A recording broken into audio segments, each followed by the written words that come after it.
आजवर हजारो ग्राहकांना आणि सभासदांना उभे करण्याचे काम राजगुरुनगर बँकेने केले आहे। सहकार नेहमी विश्वासावर चालतो आणि तो विश्वास बँकेने जपलाय।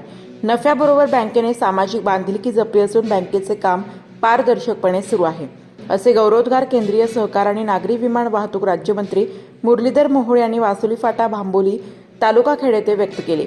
भांबोली तालुका खेड येथे राजगुरुनगर सहकारी बँकेच्या सुरू होत असलेल्या 18व्या शाखेच्या शुभारंभ प्रसंगी ते बोलत होते।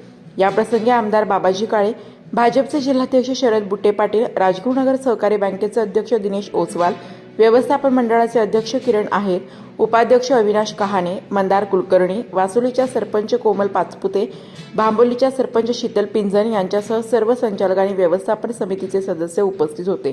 पुढे बोलताना मोहोळ म्हणाले की आजवर सहकार खाते कृषी खात्याच्या अंतर्गत काम करीत होते, परंतु देशात सहकाराची गरज लक्षात घेऊन मोदीजींनी स्वतंत्र सहकार खाते सुरू केले।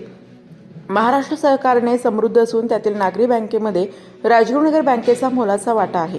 तसेच देशभरातील नागरी सहकारी बँकांना भक्कम करण्यासाठी, त्यांच्या सर्व समस्या सोडवण्यासाठी आणि उपाययोजना करण्यासाठी अम्ब्रेला ऑर्गनायझेशनची स्थापना केली आहे। यातून केंद्र सरकार या बँकांच्या सक्षमतेसाठी आणि प्रगतीसाठी कटिबद्ध व गंभीर असल्याचे अधोरेखित होते।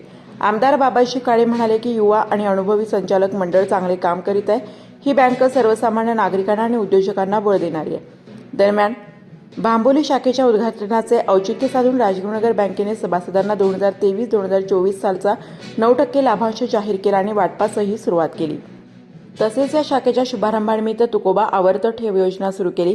या योजनेचा लाभ बँकेच्या सर्व शाखांमधून ग्राहक घेऊ शकतील, अशी माहिती बँकेचे अध्यक्ष दिनेश ओसवाल यांनी दिली।